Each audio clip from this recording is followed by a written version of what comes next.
Do you have anxiety? Or worse yet, did you just get a diagnosis of GAD, GAD, generalized anxiety disorder?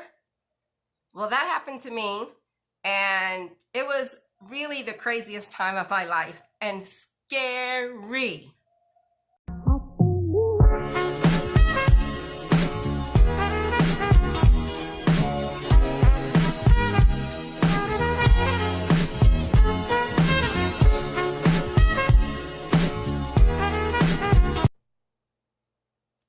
When I was diagnosed with GAD, generalized anxiety disorder, that was really one of the craziest times of my life. It was also extremely scary, and I thought I was going to have to deal with feelings of anxiety forever. So the initial treatment they gave me was meds, and for me, the meds, after they got the right cocktail, did very well for me. I finally didn't feel like I was crazed anymore. I also found online cognitive behavior therapy, and they had me going to a counselor, and I was like, what about this CBT, cognitive behavioral therapy? And she's like, yeah, I was going to tell you about that. That's great. So I started doing that, and that really helped me to realize that the way we're thinking can really have an effect on how we feel. And so I really worked hard on looking at what they considered negative thought patterns. Not saying that you never have a negative thought, but negative thought patterns that can cause real issues, because that's the way we're training our brain to see things. And all of that helped me tremendously, and I got back on track. But one little thing, I was still worried that I could have those symptoms and those feelings come back. And I thought it meant that I had to really monitor my surroundings and how much I did, because sometimes I'd get this little weird feeling, and I thought, oh, okay, we got to make sure that we keep this at bay. So every so often that would come up, and my world did get quite small because I was trying not to work too much. I was trying not to put too much pressure on myself. So I really did make my world small.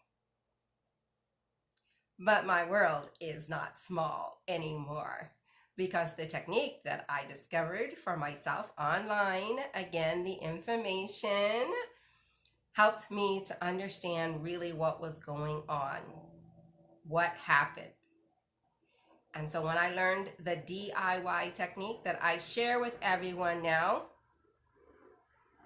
my life is no longer a small box. I don't have to stop doing this or not do this or avoid this.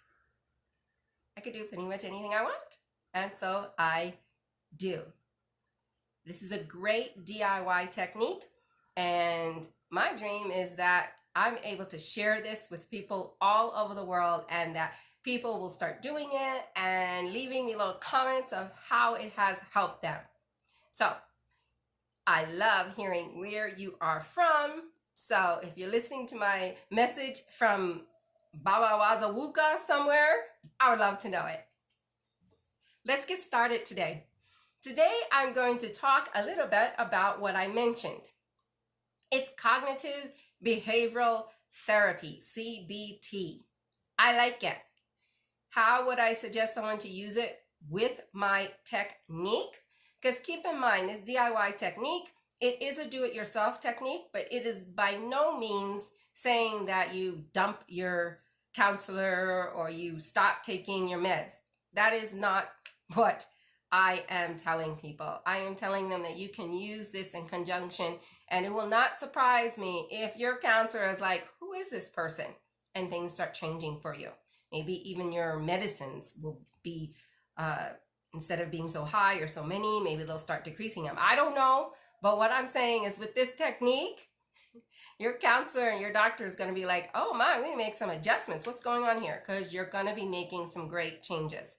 So keep doing what you are doing to help yourself, and add this DIY technique in there. Okay, here we go. Cognitive behavioral therapy is talking about your pattern of thoughts and how you can actually identify them and learn to reframe them by asking yourself some questions. There's some words that we say all the time, like I must, I never, I should, I have to, he ought to, you ought to, that kind of stuff. Yes, that promotes a certain way for your brain to process things. Of course, CBD didn't explain the process part that I'm going to explain to you, but the information is good and you can use it and glean it. So how do you use CBT with the DIY technique? Well, just what I said. You're going to learn to catch yourself and realize that you need to reframe something. The good part is that your reframing doesn't have to be you thinking of the ways that you should see it. That's what you do at CBT.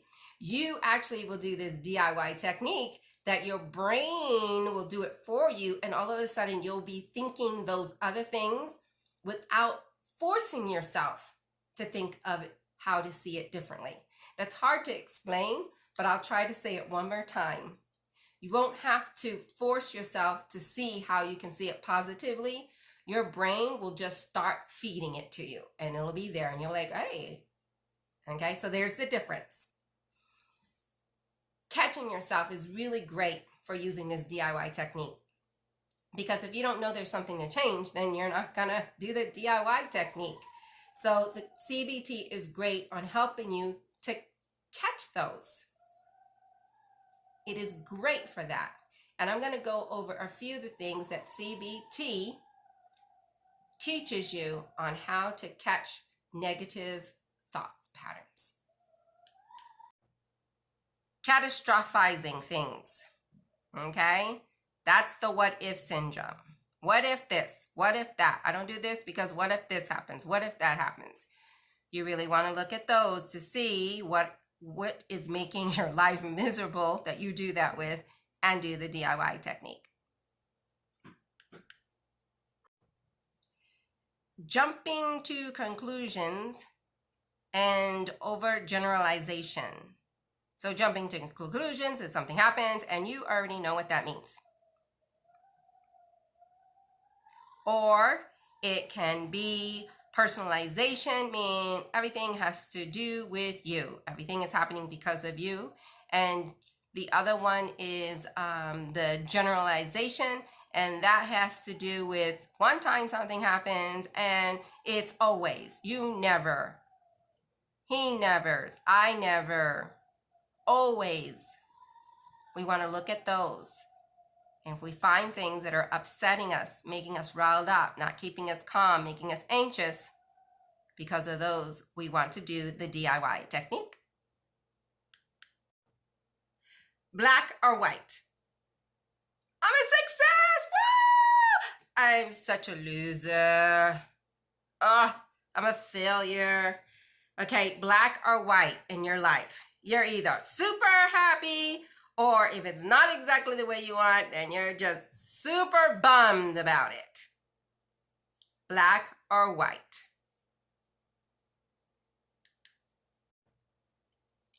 Blaming. Oh, I would have been there, but oh, it's my husband. Oh, it's my kids. Oh, it's my job. Blaming. Blaming, blaming, blaming, and you never get what it is that you want or do what it is that you want because it's always someone else's fault. Labeling. Labeling is very, very, very interesting because we decide what we think is stupid, what we think makes someone an idiot. Okay, and we label that action and we label that person, and then every time we're around that individual, that's all we see is that label that we gave them. Labeling is very important to look at, to see what you're labeling in your life that makes you feel bad.